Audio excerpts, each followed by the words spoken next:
Hello, Pod Smashers of the Internet, and welcome to another episode of Pod Smash. Where Gaming Goes to Grab a Beer. We are your hosts. Penguin and Termite. I am Penguin. I am Termite, and we are a weekly video game podcast smashing together ideas that you care about with video games. That's right, and today we're talking about one of my favorite things in the entire world, and that is comedy. Like the kind that makes you cry? The kind that makes you cry laughing. Tears of joy. Rolling on the floor laughing my A off, you know, all of those fun LOL. LMFAO. All that good stuff, yes. Talking about comedy and specifically comedy video games, but we'll also talk about just video games that have comedy in them and how comedy works in video games is kind of the main topic tonight. So, but before we get into that, we are Where Gaming Goes to Grab a Beer. So what are you drinking? I am drinking Devil's Backbone Brewing Company Trail Angel Weiss Beer. I don't think I've had that on the show yet. I don't know. Maybe I have. They're from Lexington, Virginia. Devil's Backbone is kind of the gateway craft beer in our area. It is the appeal to the masses kind of brewery, and they have a bunch of different stuff. And this was handed off to me. It was one of my favorite things a few episodes ago, and it is the Weiss beer. So it is very much like a Blue Moon, Belgian, honey cloves, banana notes, and there's nothing on the bottle that's fun to read. That's about it. It's pretty good. Sweet. Yeah, I am having another Oktoberfest, so I'm enjoying this six-pack I got of so Oktoberfest, jealous. and it's a blast. So we talked about that last week, so no more details need to be shared. But, all right, cool. Let's then now begin our show and start where we love to start, which is news, and talk about what's going zounds. What is new and noteworthy? So, Gamescom happened, digitally, of course. Normally it would be a show in Cologne, Germany, but the show was not happening because coronavirus is continuing to destroy 2020. So, all of the stuff was, all the announcements, all the events, all the panels were all happening digitally, and Jeff Keighley hosts for the second time. Last year was the first. Now we're on the second annual Opening Night Live. It is the kickoff to all things Gamescom, and it is a big, hyped up kind of reveal thing like E3 or PAX. They had the little keynote speeches. Well, this is kind of like a big keynote presentation.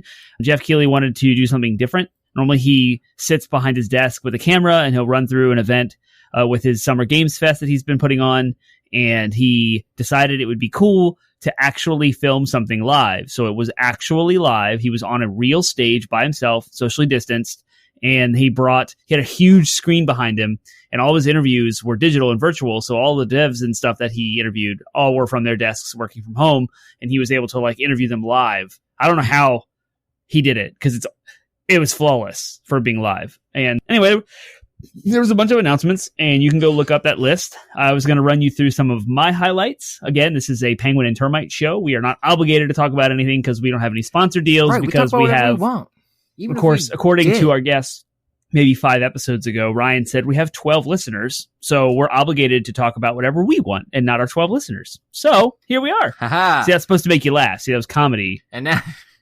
now we have a lot more than 12. We're actually kind of blowing up. And the 12 of you that are still there are now not going to, because they're not going to talk about whatever we want. See ya. Right? All right, so let me get into it. We've lost so many of you. Yeah. There was, again, I'm going to go in order of the things that I care about. So I am skipping stuff, but the first thing I cared about was Call of Duty Black Ops Cold War. They showed off a campaign. Now, this is the Call of Duty. Termite, why do you care about Call of Duty? Why are you talking about this? You're not a Call of Duty guy. The last one I ever played was like Modern Warfare 2 on the Xbox 360. Modern Warfare 3, sorry. Why I cared about this?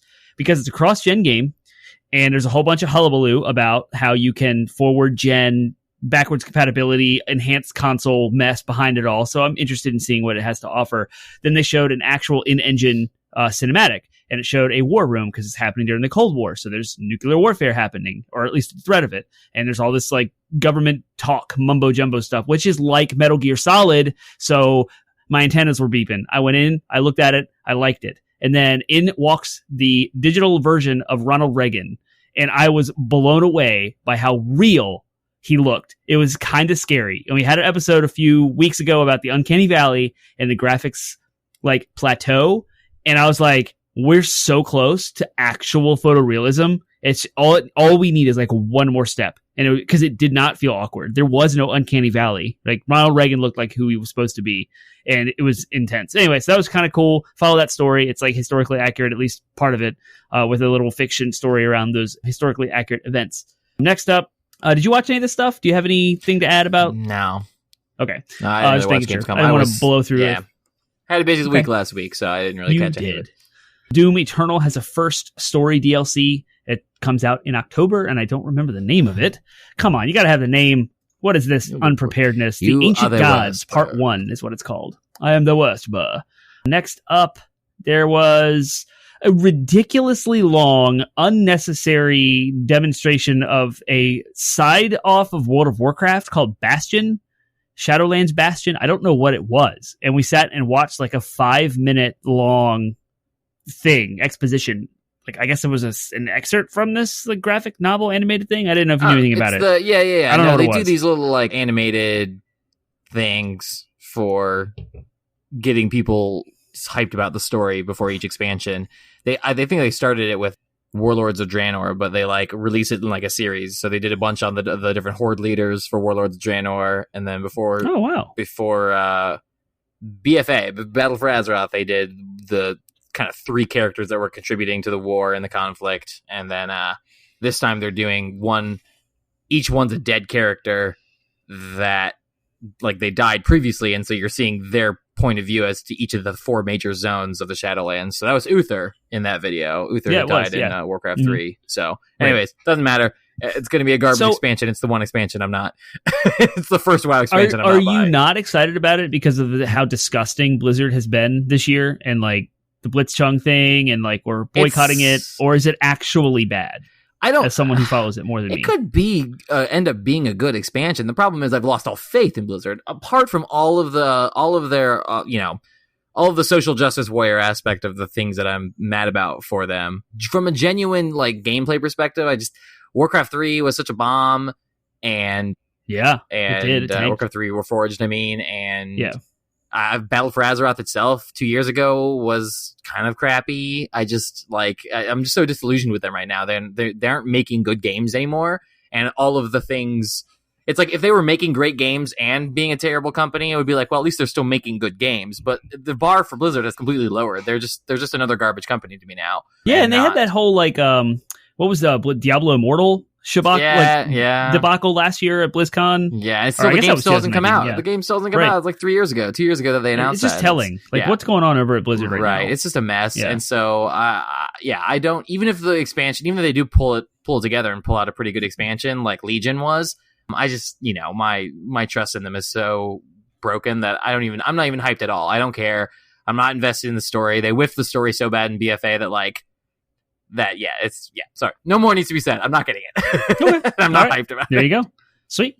Next up, there was a Star Wars Squadron demonstration. There's some more details about Star Wars Squadrons and some more gameplay. I was not very interested in this when it first was announced. I was like, I'm interested. My interest is peaked, but that's about it. After this showing of it, now I kind of want to play it, but I don't want to spend $60 on a multiplayer.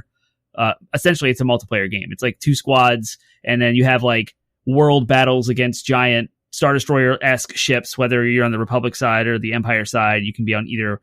And so you just have like a team of 4, you have different roles, different ships, and you would fight each other, dogfighting, or work together to bring down the big ship. Sounds really fun. It looks awesome. And now I'm going to wait for reviews because I heard there's a campaign that showed a little bit of that in the trailer, but it's probably going to be a really short campaign, kind of like the Battlefield series that EA does. And again, this is an EA published game. So I'm interested, and it was cool. It piqued my interest more. So it made me a little excited about Squadrons. I kind of want to play it. After that, The Sims 4 was free for PlayStation Plus members. So I have a copy, and you do too, if you have PlayStation Plus. They showed off this ridiculously charming expansion. I don't follow The Sims. I don't play The Sims. I haven't played The Sims since PS2 version, like back in the day. And I thought it was fun, but there was this ridiculously charming journey to Batu. Batu is the city in Galaxy's Edge. So it's obviously like a marketing over. You can go to Galaxy's Edge and you can transform your house into like the Cantina-esque type of places and like the ships, the Empire Republic ships. It just seemed really cool. And I was like, I might actually play The Sims 4 with this. I never really cared about The Sims, but the Star Wars overlap was really well done. It showed off the trailer, at least. They did a good job selling it because it made me interested in something I'd normally not.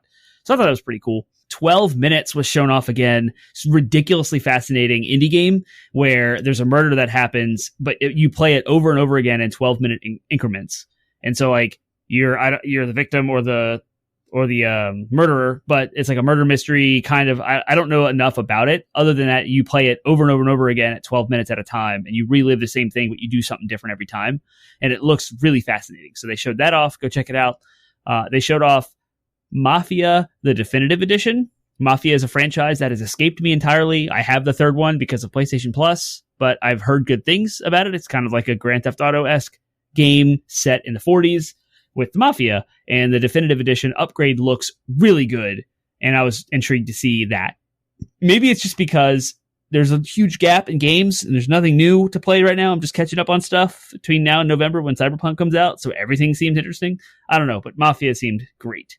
After that was my favorite game of this entire presentation, except for Ratchet and Clank. We'll get there in a minute, but second favorite then. Lego Star Wars The Skywalker Saga.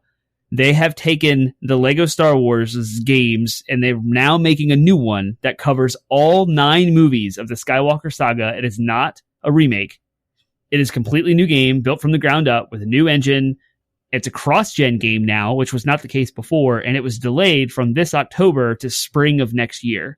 I am immensely excited. If you don't watch anything from Gamescom, go watch the trailer for Lego Star Wars The Skywalker Saga. It made me want to rewatch all the Star Wars movies. It evoked emotion, good music overlay, and funny dialogue. We're going to talk about comedy games tonight. The Lego games are definitely funny, and I'm very excited. I've had my eye on this game since it was announced. I knew it was coming out in October, but now it's coming out next year. Can't wait for that.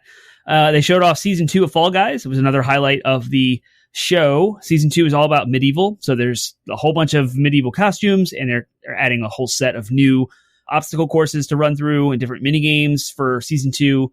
They didn't really announce a release time, but I love Fall Guys. The internet is all about Fall Guys right now. I'm obsessed, and it's super fun, so I can't wait for that.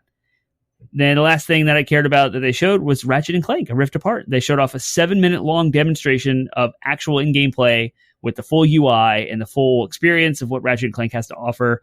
And it is absolutely mind-blowing. It's next gen. It looks incredible. It has all of the cool things we love about PlayStation 5. I'm looking forward to. I really want to play now. When I go back and platinum Ratchet and Clank, me too. The reboot, the first one, the one that I got for free because it was a fun game already. I would replay it anyways. But yeah. So. And that's what he closed the show out with, was that long demonstration about Ratchet and Clank. He tried, this is the funny part, that Jeff Keighley tried to get the release date out of the guys in a good, like, there's a way to be a bad, like, journalist when you're interviewing someone, and, like, you can tell you really have an angle and you're, like, trying to push for some information that you shouldn't really have. But Jeff Keighley did it in, like, a funny, charming one question, one line, like, when's it coming out? And the developer was saying, oh, it's going to come out launch window of PlayStation 5. Yeah. And Jeff Keighley's like, oh, when's that? Never mind, just kidding. And moved on. Nice. And so he was really trying to get what this game, is it going to be a launch title or is it not? And they would not say. So they still go with the holiday 2020 launch window, whatever that means. So who knows? It's getting ridiculous. It's September. It's going to be, it's September now by the time our listeners are listening to this. So if it hasn't announced it yet, I mean, Lord Almighty. Anyways, there was one thing that you left out that was notable, at least for me, but they officially announced the Borderlands DLC 4, and it is Psycho Krieg and the fantastic Fuster Cluck. So yes, be very careful. Yeah, what's that? That I said that correctly. Yeah, so that's that is happening, and it's officially going to be inside the mind of Krieg, which will be fun. So I'm looking forward to that. I haven't even played DLC. I haven't even played Outlaws and Dinosaurs or whatever they called it, but Battle for Blood, Bounty for Blood. I haven't played that yet, and so I have the whole DLC to catch up on. Whole bit of content. So I haven't played any of the DLC yet. I don't even have the pack. DLCs. I know are I need to. They're significantly better than the base campaign. So yeah, like when you go back and when you play the DLCs and then you go back and play the campaign, you realize just how shoddy the writing was. Like I was pretty forgiving of the writing at first because I was just desperate for Borderlands. But then when you play the DLCs and you're like, oh wait, no, they still can actually write decent stuff. Why the heck did they drop the ball on the main campaign?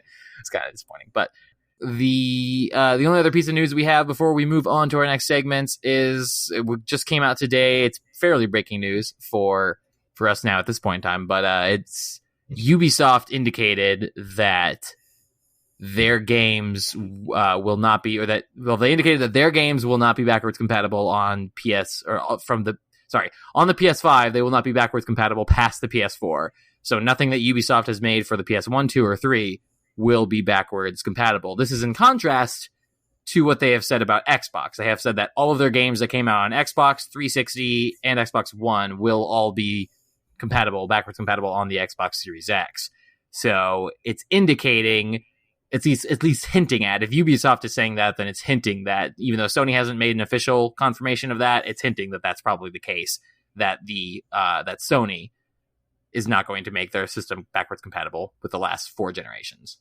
There's a little bit of weirdness with this story. So the way the information was conveyed was actually through a FAQ, a frequently asked question.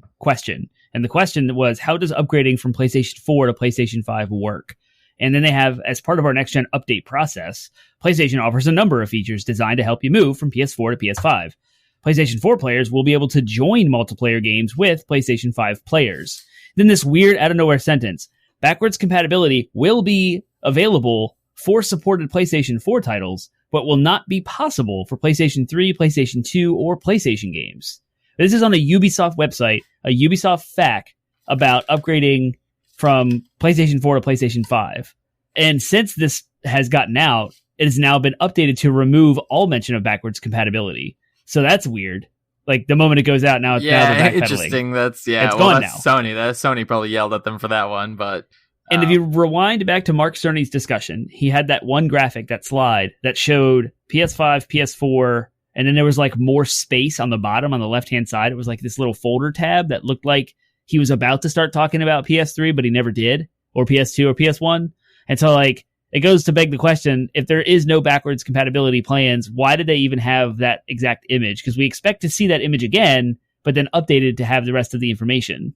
So, I don't know. It's weird. This is, like console, you said, Ubisoft. Yeah, I mean, if the console was capable of it, at least capable of it at launch, you would think that they would try to make that a selling point.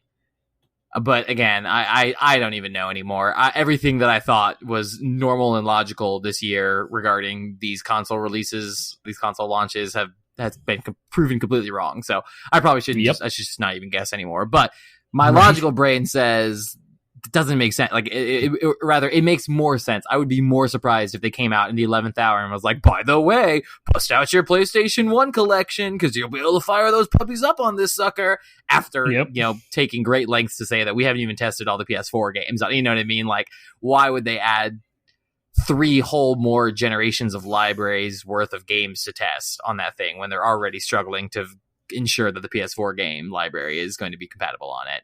I don't know. It just doesn't make sense to me that they would. And maybe in a year, they'll update the software. Maybe in 2 years, they'll update the software and say, hey, now we have a fully backwards compatible library. But it's not going to happen. I mean, if they use an emulator, like, just use an emulator and you can install that on the back end and be like, boop, now you can play all your games. And then you can install a firmware update on the CD drive and you can read the discs and you're good to go. Yep. So who knows what'll happen? But it's so weird. Why are they being so cagey? Yeah. Remember Mark Cerny, like, kind of screwed up the wording about the majority of PS4 games, or maybe only 100 PS4 games, and that was confusing. So Sony had to later clarify with follow-ups that the generation will be playable, the entire generation will be playable in PS5. It all strikes me as overly.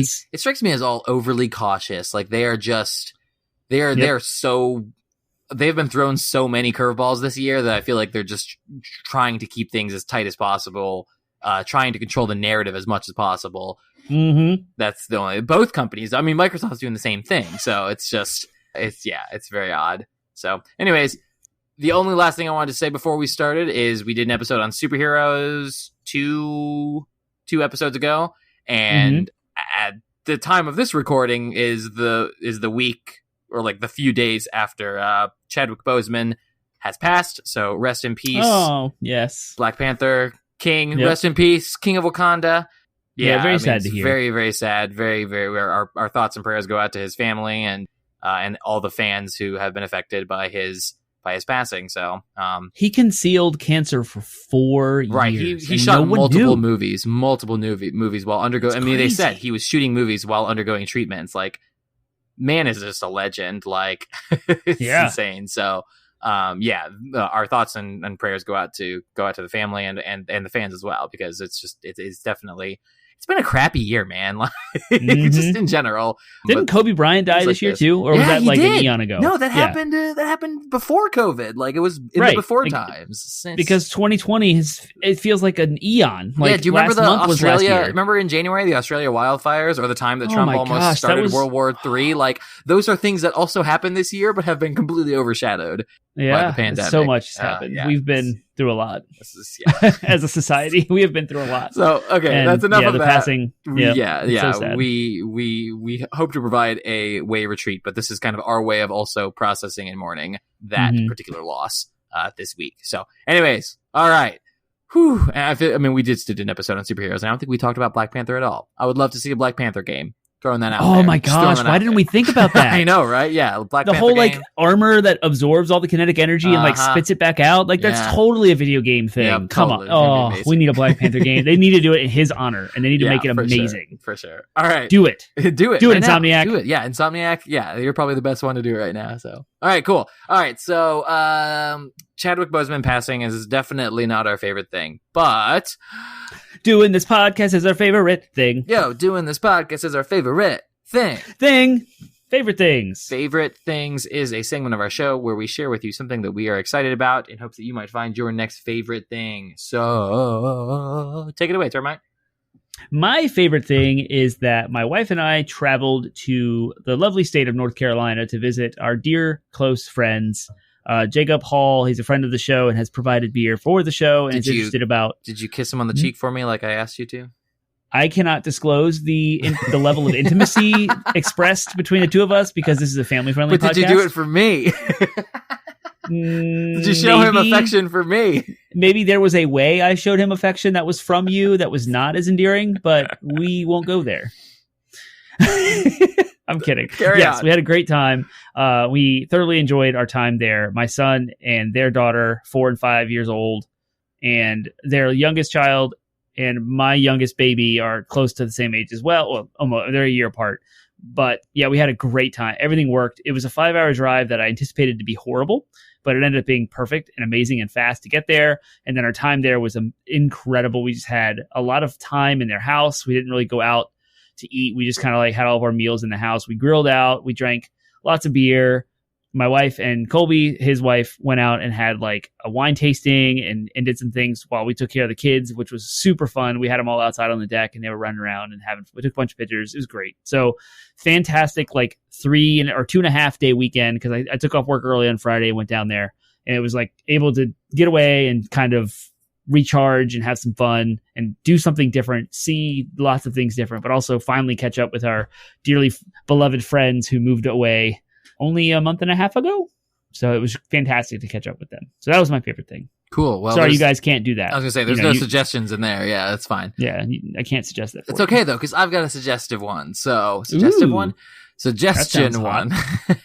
So it may come as a surprise to you listeners, but I am a huge fan of the works of Brandon Sanderson. I know, crazy, right? I've never talked about it before on the podcast, but I'm coming out. This is a fan of Brandon Sanderson. Yeah, so that sets the stage, right? And I had a test to study for, so I was looking for something to help me focus, because there was one day that the dogs were barking and my kid was crying, and I was trying to study and trying to get done the last section of notes that I was studying for this exam that I had to take on Friday or Saturday.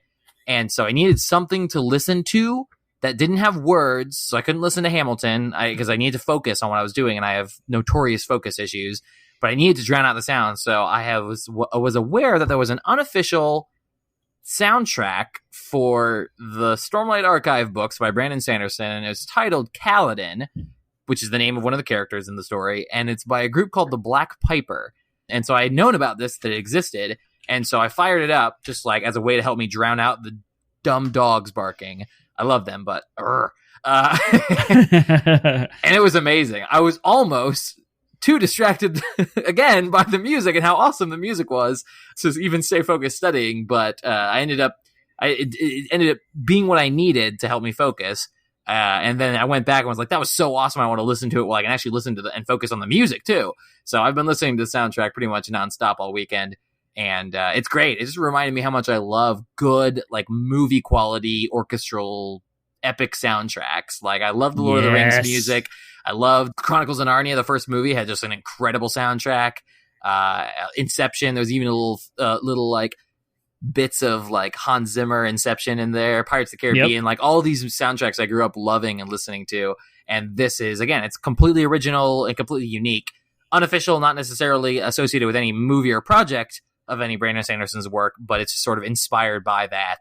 And it was amazing. So you can find the like hour-long soundtrack on YouTube, but I would look it up. It's just Kaladin. That's spelled like Paladin. I'm bringing it up on Spotify right now. Do it. Nice. It's and it's by a group called the Black Piper. So check it out. It's fantastic. So I listen to a lot of video game soundtracks. There's actually a massive Spotify playlist of like 1,600 songs. It's huge, and I remember trying to download it to my phone because I was trying to save data. So, and it just took so long to download. But it's got stuff from like The Witcher and Skyrim, and yes, World of Warcraft, but also indie games and stuff. So I totally get it. Like, that's what I listen to when I work. Final Fantasy, of course.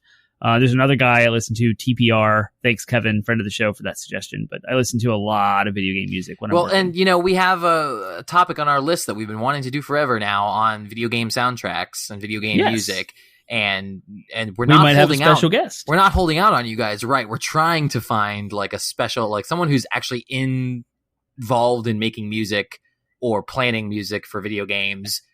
We want to make that an interview episode, make that really special, because we really do believe that music is a powerful part of the video game art form. And so that's a topic that's like dripping for Penguin and Termite treatment, but we want to do it proper. So if you guys know anybody, or if you yourself have worked on music, then please reach out to us, let us know, and we would love to interview you. So just throwing that little seed out there. But there it is, Kaladin, original book soundtrack, done by the Black Piper. It's on Spotify. I just added it to my list. I will be listening to that. It's so soon. Good. But cool. So all right. Good. So that is favorite things, which leads us to our last segment before our main topic, which is DLC.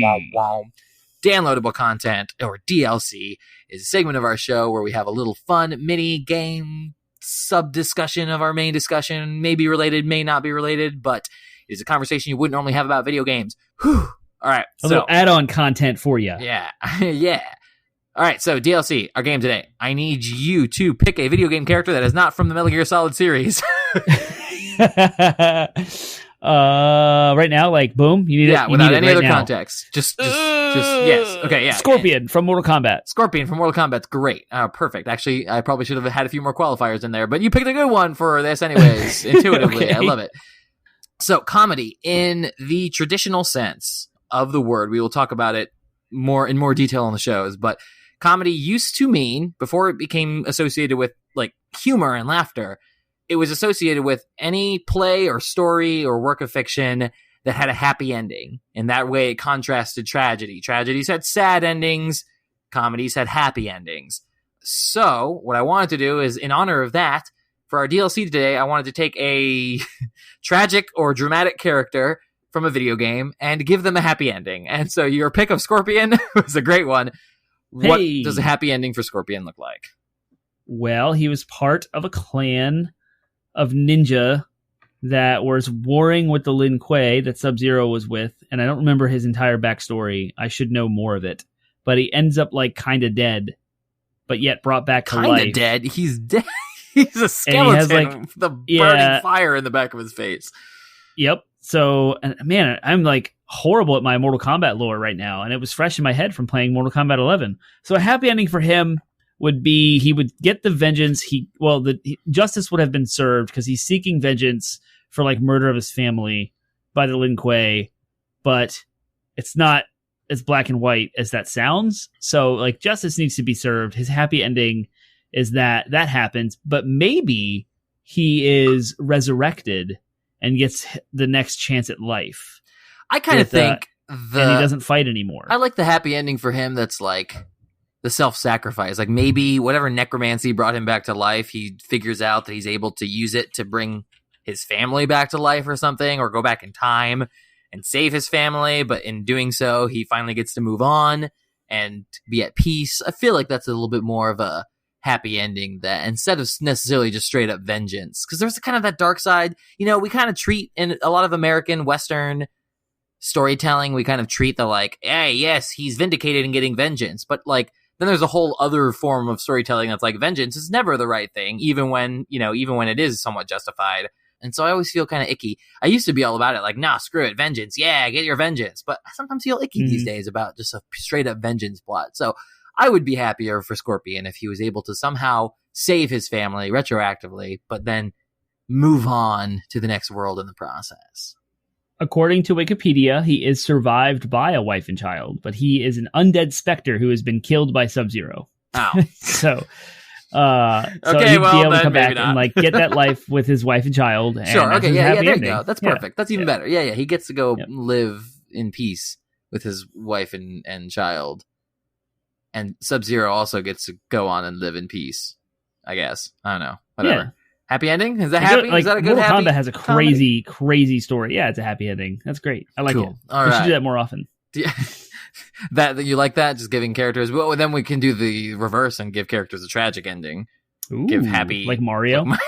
That was my go-to thought too. It was like tragic. I just imagine like Mario, like just complete like John Wick style, just like he's gone off the rails because like Bowser just murders Peach in front of him in cold blood and just or like something even evokes crazier, rage. like some character comes in from a whole different video game series and kills everyone, including Bowser, and Mario's like, "Oh, I gotta get vengeance now." But he's got like a beard and he's smoking and he's like, "I'm okay," with his like crappy Italian accent, and he's like, "I'm a fireball in your face."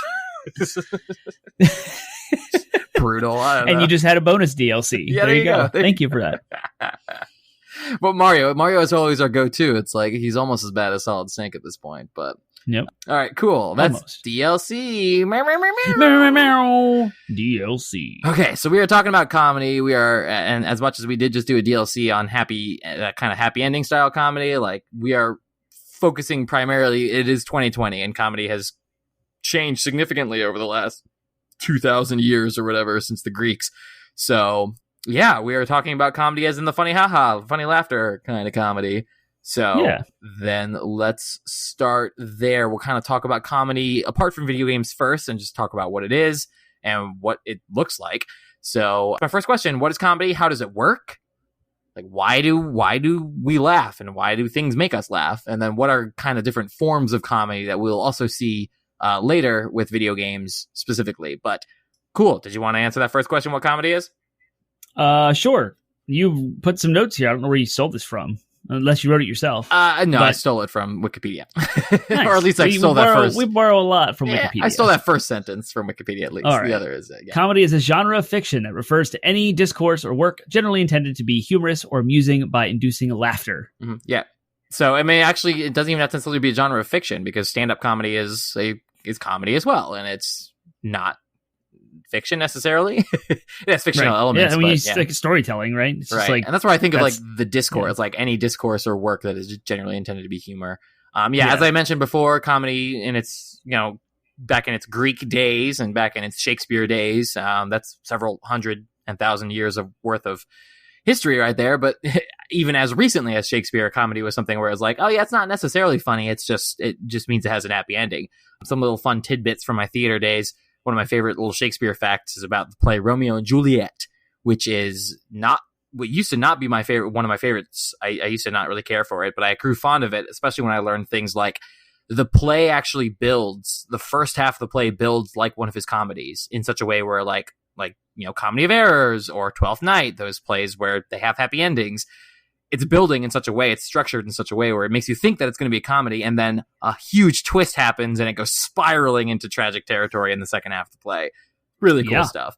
But yeah, so it contrasts with tragedy in that regard, happy endings versus tragedy. There was another kind of Greek play which is closer to our form of what we would consider comedy, and it was called satyr plays. Satyr as in like the goat men in Greek mythology. Satyr. Yep, satyr. And satyr is where we get the word satire from. And satyr plays were insane. It was a bunch of dudes with, I'll just describe them as phalluses strapped to themselves. And they would run around and just, it was nuts. It was just, and that was meant to make people laugh. So, yep, that's kind of a comedy. The comedy in these days has its origins in both comedic theater in the Greek era and also satire, satyr plays. So, but yeah, so how does comedy work? Like from a very basic level, why do humans have a laughter response in the first place? Based on Wikipedia, I guess. We don't know the exact reason why humans develop laughter and by extension comedy in the first place, but studies have shown some of the patterns include incongruity/contrast in the subject and sudden shock or seizure of emotion. I've seen theories that it was a pressure release mechanism caused by sudden de-escalation of tension. That's a combination. Yeah, it's a combination of things that I've encountered, and also a little bit of Wikipedia there. Mm-hmm. Yeah, but no, it's Joss Whedon does that. The pressure release of de-escalation of tension in the Avengers movies specifically. Like that's what I thought of when I read that. Right. So they think that where it comes from. So what I've seen from like an evolutionary biologist standpoint is they think that like basically it was a way for the human body to like deal with the sudden change in tension. So the example I always saw was like, if you were a hunter out in the woods and you were hunting a mammoth or something, and then you suddenly heard growling, some infrasound to your left, and you immediately think there's a tiger. So you ready your weapon, you're ready to fight, you're like tensed up and ready to go, and then suddenly like a bunny pops out, a little saber-toothed bunny or whatever, that's harmless. And that sudden like the sudden change of like, oh, this was really tense to suddenly this is like totally fine and okay. It was a way for like the laughter response was a way for your body to like relieve that tension and to sort of release that like fight or flight response, and suddenly like so you'd respond by going, oh, it's just a bunny, it's fine.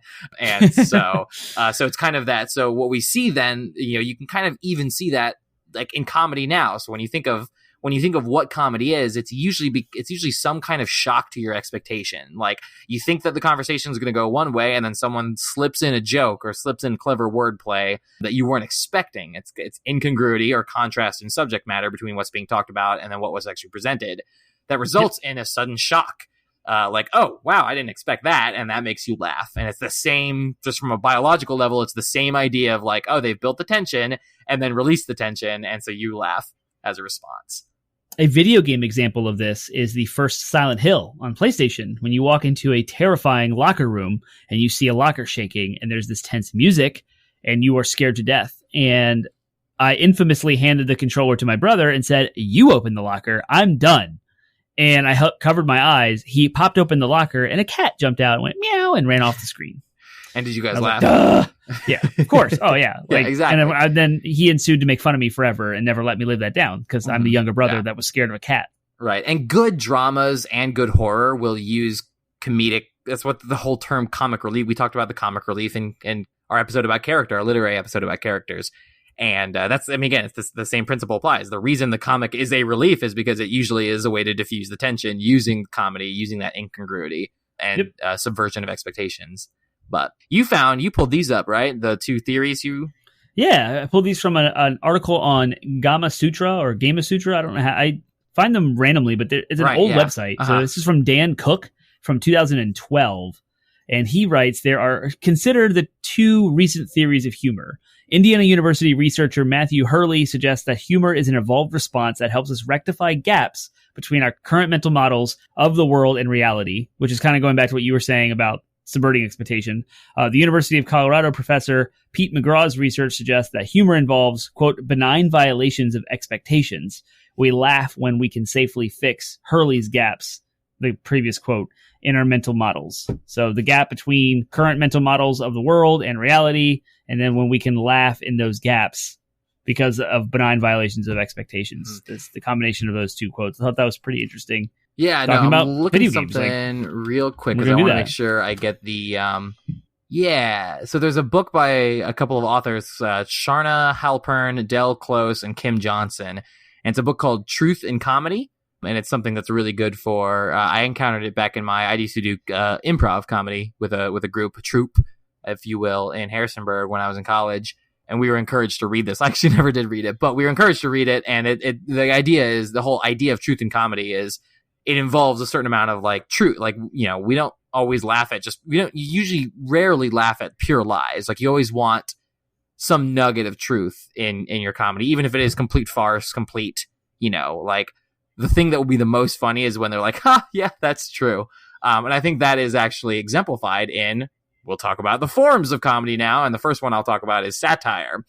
Satire is when you are taking a humorous approach at something that is actually like you're trying to like it's a social commentary. You're saying like something is true and wrong in the world, and we are going to use humor and exaggeration and like we're going to present it deadpan, essentially. Deadpan's another form of humor, but we're going to present it as something that we're actually saying and believing when the truth is we believe the opposite. So utilizing irony and exaggeration as a way to make a social commentary that is meant to be humorous. Grand Theft Auto is wonderful at satire. They have restaurants and stores, all the marketing and all of the verbiage of the game, the radio announcer, Laz Play, I think is his name, and like everything about the worlds of Grand Theft Auto that they represent are major satirical representations of our actual world and highlighting lots of social issues and stuff that's going on with our society. Bayonetta was another great satire too, because the game was like you are playing from the perspective of a hypersexualized female character, but they are so over the top with it that it's clear to anyone with half a brain that it's meant to be a satire of hypersexualized women in video games. So yeah, I always found that pretty clever too.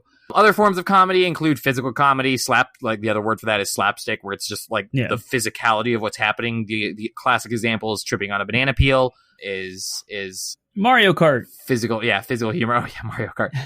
Puns or other forms of wordplay where it's just the choice of wording in and of itself is inherently funny. Either it's like, again, something that's you're replacing one word with another word or puns. I mean, puns are hard to describe, but again, back to Shakespeare, he considered them the highest form of comedy, but it's usually playing on double meanings or innuendos and stuff like that. Portal, really good at puns. Are they good? Yeah. Shock humor is pretty common in a lot of video games. That's when you just do something that's so, again, over the top or like unexpected. Oftentimes it's something that's raunchy or again, overly dark in order to make you go gasp, almost like how could they be so improper? But just because of its context, it's often humorous. Borderlands. I don't know if they rely on shock humor too much. There's other games that are better examples of that. What do you think? I feel like Saints Row has some shock humor in it. Oh yeah, I haven't played Saints Row, but yep. Yeah. Parody is when you are specifically referencing it actually goes hand in hand with reference humor in a lot of ways, where it's meant to be funny to someone who encountered the original material. So South Park Conker's Bad Fur Day. Oh, it's Conker's. Yeah, South Park games are often parodying, the Fractured Butthole is parodying the Marvel franchise and stuff like that. Stick of Truth was totally making fun of or parroting Lord of the Rings. Yep, totally, exactly. Or just fantasy things in general. Reference humor is sort of a more specific version of that, where you're making a joke that specifically references something that happens in pop culture or literature or history. So, if I were to make a Ronald Reagan joke, that would be reference humor to people who get it. You know what I mean? Oh, I see, yeah. Or you don't see a lot of those in video games. Or if I were to reference, actually you do, because they often are self-referential, or they're referencing other video games. You see reference humor to other video games all the time. Yep.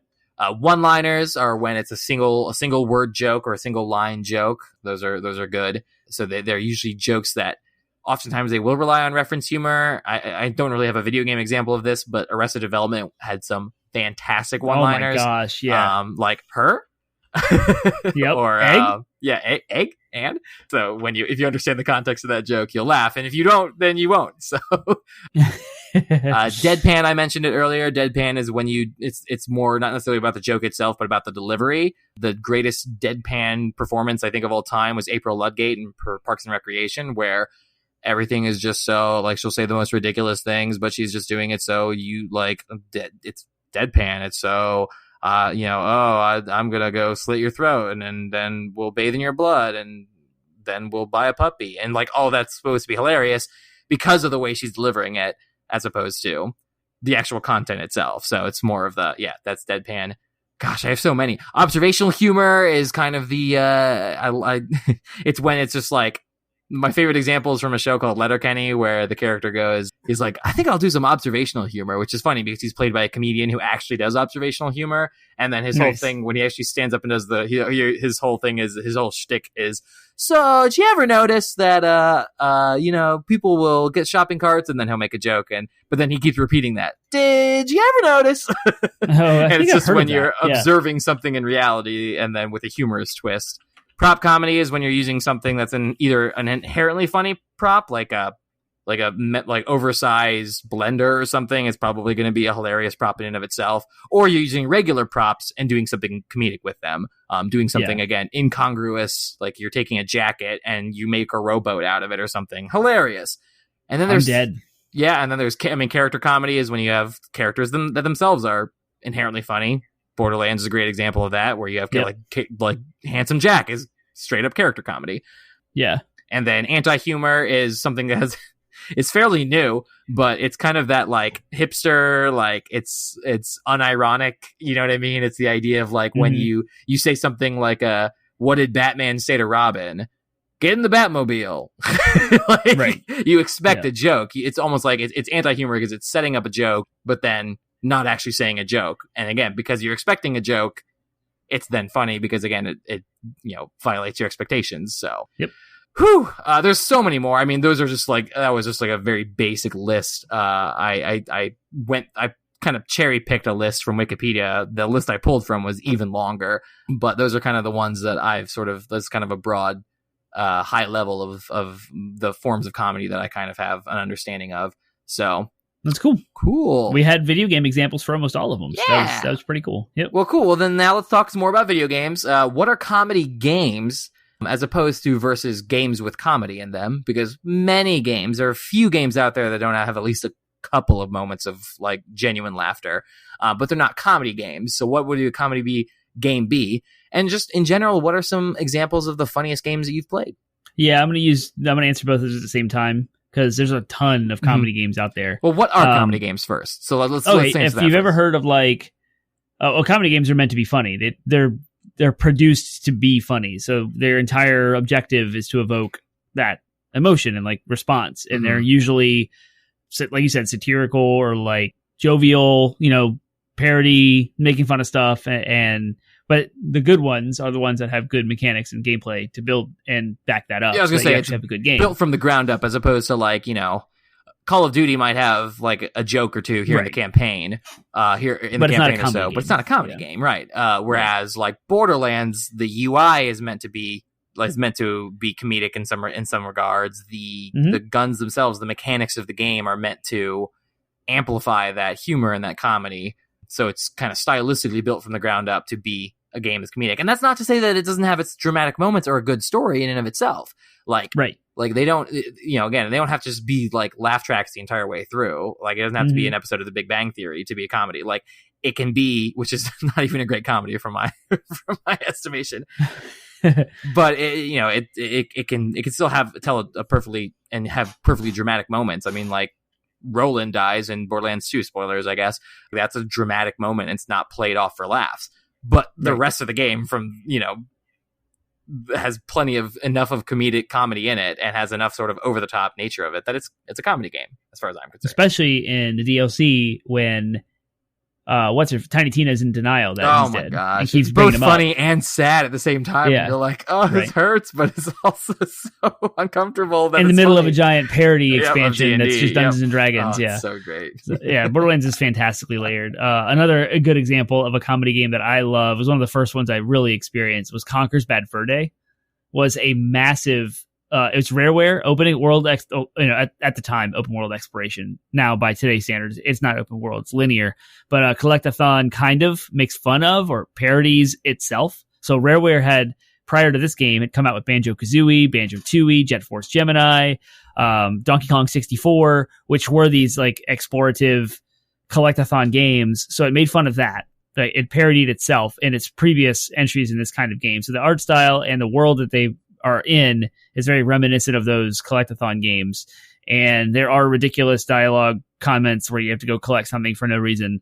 But it is a giant parody of Dracula, of Saving Private Ryan, of The Matrix. Like, you go through these different worlds that have all of the parody with the movies. Nice. Yeah. And it's just so hilarious and so good. There's like this whole caveman like club scene. It's ridiculous. You fight a giant mountain of poo and he sings like a scat song. It's so funny. It's hilarious. So I love Conker's Bad Fur Day. They remade it on the original Xbox, Live and Reloaded, but nice. one of my like top 15 games of all time in my life. Like, I love that game. And then South Park, of course, has a string of games. We talked about Stick of Truth and Fractured Butthole already, but they also had an N64 game. It was a first-person shooter. It was published by Acclaim, and they used the same engine from Turok.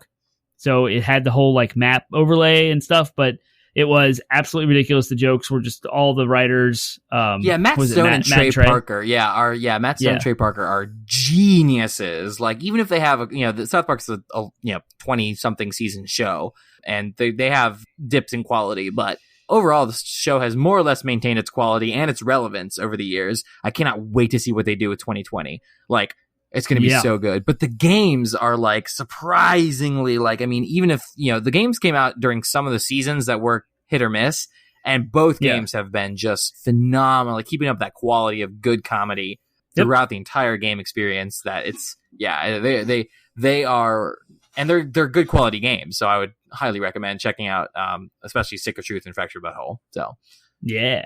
And if you are a retro gamer, go back and get that South Park N64 game. It's really funny. Yeah. We, of course, have talked at length of Borderlands, and it will frequently be mentioned in this episode.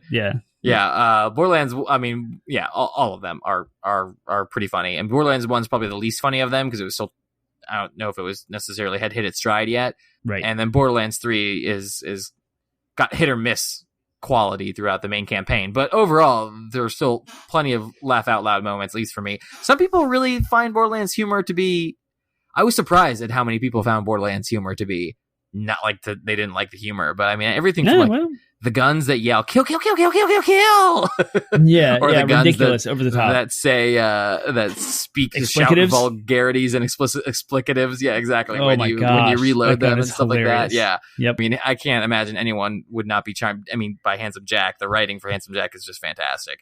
So and Damian Clark's performance too is a comedic genius there. So Borderlands, just incredible comedy games. And I don't know, like, again, when you look at the origins of that game, like, it wasn't supposed to be that, and it became that, which is kind of a fun story. It started out almost like Rage, the first Rage, like this desert, like a Mad Max, like they're trying to go for a Mad Max, like serious, post-apocalypse vibe, and it ended up being this great romp. I love the direction they went with it, but me too. You could probably talk more to this one, but Portal. Yeah, Portal 1 and 2 were hilarious. And like it was, the game was meant to showcase these mechanics, but especially Portal 1 is carried by the character of GLaDOS. Yeah, exactly. Who is the AI who is ushering you through it, and just again taunts you with cake, taunts you the entire time, and tantalizes you with fictional maybe or maybe not cake. And just a fantastic, and the companion cube and everything. It's just fantastic comedy all the way. Makes what would be just sort of a straightforward puzzle game into a genius piece of content. Absolutely. And environment storytelling as well. Like, you could find the room on the side of one of the puzzle rooms that has like one of the tiles is shifted off slightly, and you can kind of sort of make out that you can get in there, and you get in there and it's like someone who's been scratching on the walls, and like the cake is a lie. Yeah, the cake is a lie. And like bringing more what the robot is telling you sounds ridiculous, but obviously someone else has gone through this as well. And like, here's the fallout of that. But it just kind of builds like another layer of like immersion when you like find the environment kind of matching what's going on in the dialogue and the puzzles too. I love it. Yeah. In the interest of time, let's blast through some of these other ones, because I think we've hit kind of some of the main ones that we are fond of. But some of the other examples that we have listed here of games that we've played that are comedy, or games that we have interacted with, because there's tons of them. There's a huge list out there of comedic video games. And so you guys are probably like screaming at us, are you going to mention this game? And if we don't, it's not that we disagree that it's comedy. We just haven't played it probably. But Escape from Monkey Island, you have listed there. I haven't really played it, but I'm familiar that there's a whole like series of click and explore adventure games that were just built on comedy. And the whole like Monkey Island series was that. It's just ridiculous. If you modern day, like the Telltale games, like Tales of the Borderlands, Batman, Walking Dead, like that kind of style of game where you're exploring a world, making choices, like, and everything about the Monkey Island stuff is just over the top, ridiculous, and funny. Yeah. Saints Row is another one that's just completely over the top, but it started out as kind of a like Grand Theft Auto clone and was accused of being such. So with entries 2 and 3, they just were like, okay, fine, you're going to accuse us of being a Grand Theft Auto clone. Well, can Grand Theft Auto have you leap tall buildings in a single bound like Superman and have a gun that shoots out? Gosh, toys? So many. Yeah, toys. Yes, toys. Yes, this is probably the cleanest way of saying that. But yeah, the game just was like, fine, we're going to go completely off the rails with this. And third game has you literally fighting off against Satan. It's great. So... Okay, all right. Saints Row, the Lego games are all, again, the Lego franchise has sort of pivoted into comedy in a very, very strong and good way. Like, the examples that I've encountered, I haven't played many of the games, but the examples I've encountered are like the Lego Batman movie, the Lego movie. They're all, Chris Pratt voicing the main character. But the video games based on the movie, you don't play those. No. I'm not saying the movies. I'm saying that the franchise Lego has pivoted into comedy, and so I imagine that has carried into the games as well. Yeah, that's what I'm. But Lego Harry Potter, Lego Lord of the Rings, Lego Marvel superheroes, they're all hilarious. They put the characters in, like, the cutscenes match the content. Like Lego Star Wars 1, 2, and 3, you would see like a scene from the movie reenacted with Lego characters, and they would do ridiculous things. Nice. You'll see if you go look up the trailer I mentioned earlier. That's awesome. Team Fortress was kind of the origin of the sort of team-based shooter, and it definitely had comedy. Again, it didn't. I don't know too much about it, but I remember seeing like the videos introducing the characters, like the spy and everything like that. They're hilarious. They're very Pixar comedy, yes. Exactly, yeah. You should totally at least check those out. Like look up the videos, introduction videos for each of the characters, because they're very, very amusing. Mm-hmm. Deadpool, I never played it, but I always wanted to, and it never goes on sale. Like I'd always, even on Steam, it would still be like a baseline $20, and it's not a game that I would spend $20 on because it's old. But it is. I mean, it's what it's advertised. It's a Deadpool action game, and the trailers make it just seem like the funniest game in the world. And everything I've read about it said the game itself, like the gameplay, is nothing to write home about, but it's hilarious, so it's worth playing. So, and then one of my favorite games I grew up with that I haven't really played a lot of in recent times, but I have great fond memories of, is Worms, which is a turn-based strategy game where you play as a team of like 4 or 5 worms. And you're fighting against your friends who are also playing as worms, and you take turns throwing explosive sheep or holy hand grenades or, chucking nunchucks at each other. It's crazy, cartoony, fun, hilarious game. I love it. Sweet. I haven't played Worms, but I've heard funny things about it. Dude, we ought to play Worms. Like, literally, I think I have a copy, like a disc of Worms Armageddon that we can install on a computer. And it's turn-based, so you don't even have to worry about, like, different controllers or anything. We just take turns playing against each other. It's a blast. Sweet. Okay. That's why we used to do it growing up. So, all right, cool. Yeah. Well, great. We can finally move on to our next question. So we talked about what are some examples. So let's talk about comedy and what it does for video games. So how does comedy enhance or detract from a game? Well, like I was talking about earlier with the environmental storytelling, you can actually increase the immersion of a game by engaging the player through good writing. You can weave the comedy into game mechanics. Like the comical guns in Borderlands, or how the UI is kind of looking, the art style, how characters are introduced, the dialogue in the story.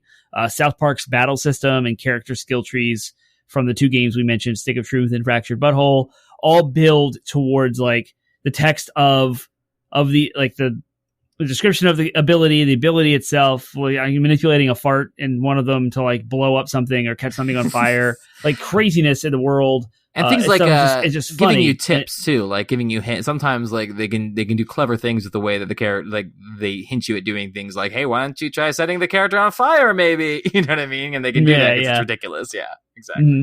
It's like all that stuff just builds to make a good quality experience that you can only get from like a comedy game versus like a single line of dialogue that's really funny in like Call of Duty, which would do the same thing like a comedy line in a movie would do, where it just breaks the tension. There's comedic value or a comedic person, kind of like Prompto in Final Fantasy 15.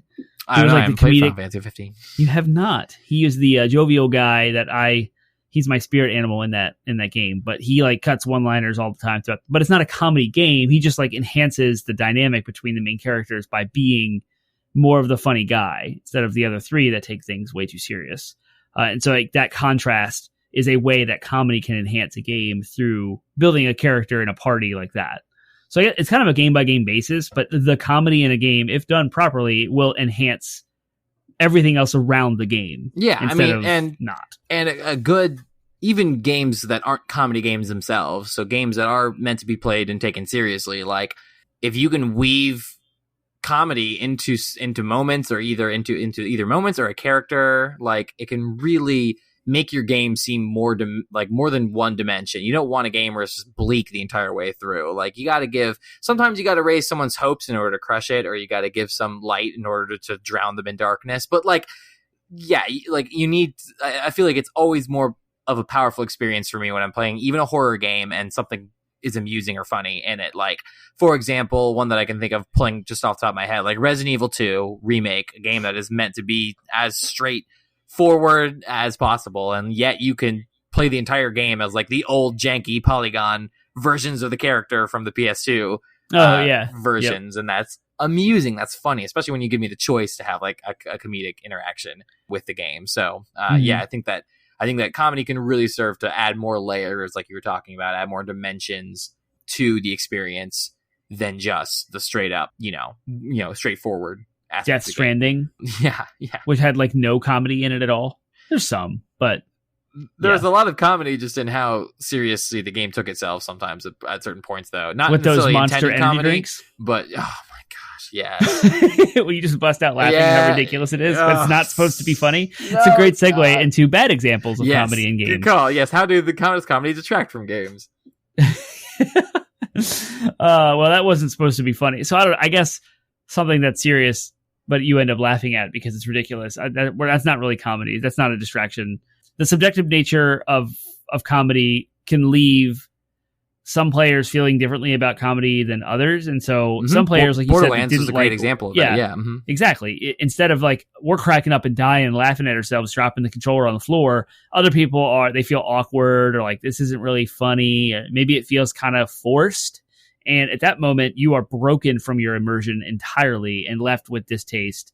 Overuse of examples like bathroom humor, which some people might find in South Park. But again, it's subjective, so it depends on what your humor is. Like, yeah, I got every single one of those toilets and fractured butthole for the trophy and loved every second of it. Yeah, it was hilarious. It's like, you like dancing and bebopping on the toilet, trying to pinch one out. Anyway, forced jokes often remove the player from the experience, as I mentioned. Like, it breaks the immersion. It makes you remove from what you're supposed to experience. And I did some more like thinking and researching about the topic and realized some games, through the gameplay loop itself, like, you have to replay over and over again. So and that example of the toilet trophy thing, if not done well, and you had to go find every single toilet in the game, you're re-experiencing the same joke over and over and over again. And then that can diminish or distract from the game as well, especially if there's a piece of dialogue or a cutscene that you die on the other side of, and you see that same thing over and over and over, and you're just like, but that kind of goes for anything that's not really specific to comedy.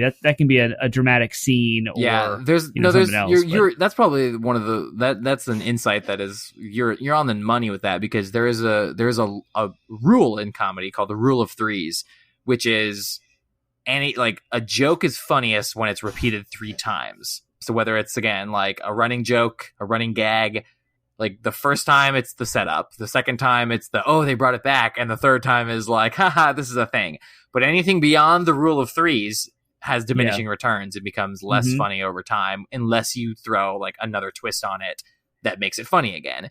It's not a hard and fast rule, because I almost think they should call it the suggestion of threes instead of rule, because there have been plenty of things that I've seen that have made me laugh after been repeated more than 3 times. But it is still kind of a general good guideline to follow when doing comedy, that like the same thing. So that's why I like Borderlands sometimes, the way they handle like the replayability of their campaign bothers me. It's like, let us skip some of this stuff, because it loses its charm the more you have to go through it. Like, and they encourage you to play through multiple times because you have multiple characters. They force you to do it. Like, it's not even encouraged. Not, I guess they don't force, put a gun to your head and do it. But depending on what you're trying to do, your goals, then you do have to play through it multiple times, as opposed to other games who kind of handle that end game progression a little bit more elegantly. Yep. But one of the other downsides or detractors from comedy, dangers, I should say, pitfalls, is offensive. Comedy is not comedy often, I should say, relies on offensive. We talked about shock humor a little bit earlier. Like oftentimes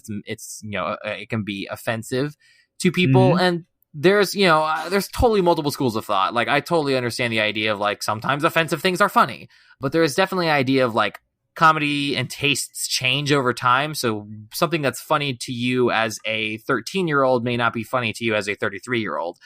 Right. Or something that was funny in the 90s may not really be funny to some, to us now based on our sensibilities and stuff like that. So humor, again, that kind of goes to the subjectivity of it, but there's also an aspect of like, you kind of gotta be careful. And again, another one of those rules in comedy that I've experienced or encountered is it's a principle called punching. You want to punch up instead of punching down, which is if you're going to make fun of a people group, a person group, then don't make fun of people groups that are like less powerful than your people group. So like it's fine for a black person to make fun of a white person because the white person is in the role of the oppressor, because white people tend to be in power.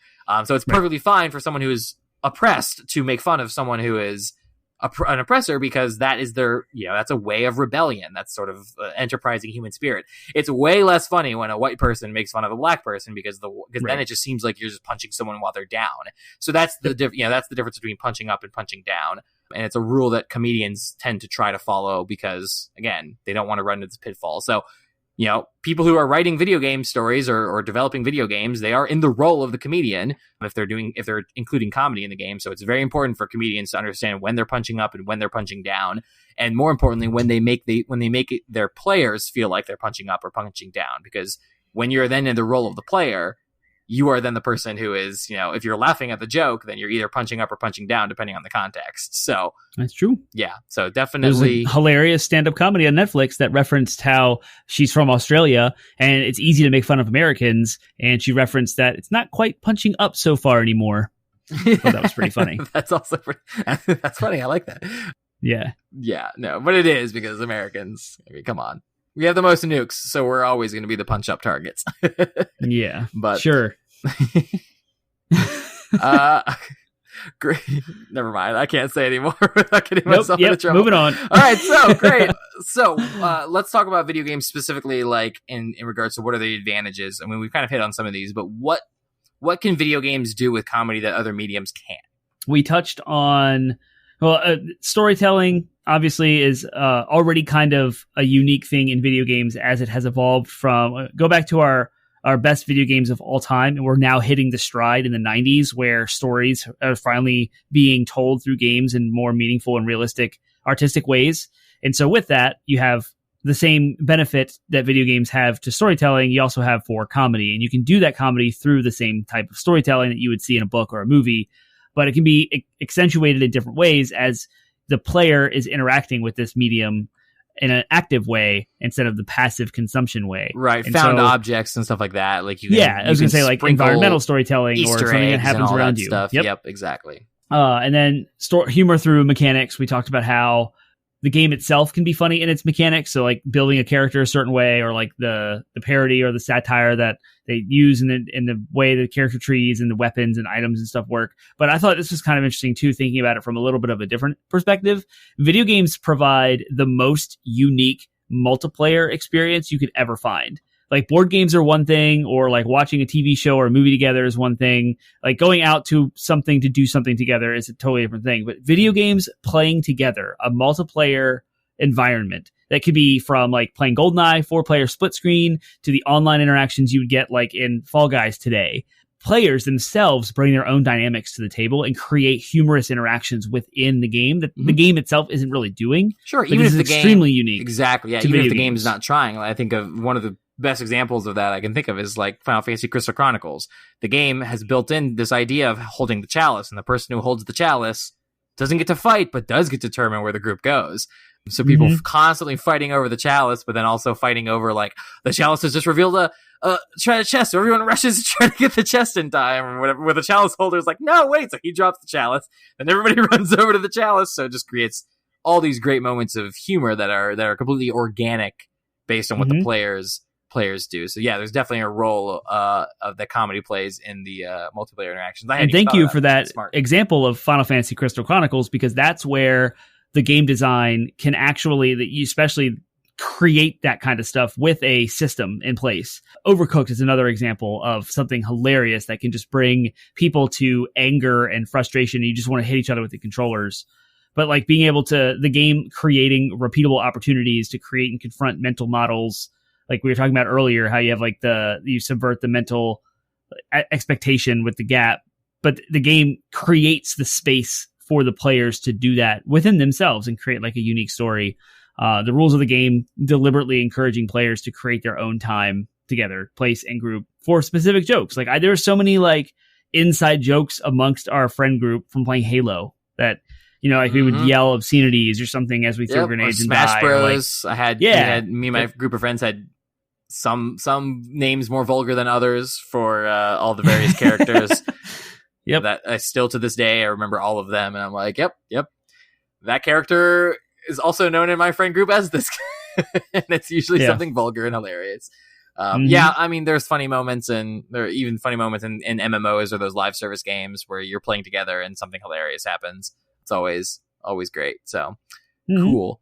All right. Well, I think we're out of time. I had one more question, but it's a predictable and boring question. So let's go ahead and wrap up there and then tell our listeners, what are your favorite comedy games? What are your favorite comedic moments or one-liners in games? I think we had a whole episode on like isms that we've picked up from games, like mannerisms that we picked up from games, and that often most of those were like things that were funny. So yeah, what are those moments for you in video games? Do you think that video games are a valid medium for comedy, or do you think that they are just the absolute bottom of the barrel when it comes to comedy and executing comedic moments? We want to hear all that feedback from you and more. And Termite, where is the best place they could reach out to provide us feedback? The best place you can reach us for feedback is our social media platforms, Facebook, Instagram, Twitter, and we have a subreddit. And every time a show goes live, we usually create a subreddit space for that topic where you can jump in and interact with our community, interact with us, ask us questions. We also have a Discord server that the link for you to access that is in all of the show notes and all the Facebook posts. So you can get there through that and interact with us live. Live chatting is always fun, and interacting with our community is cool.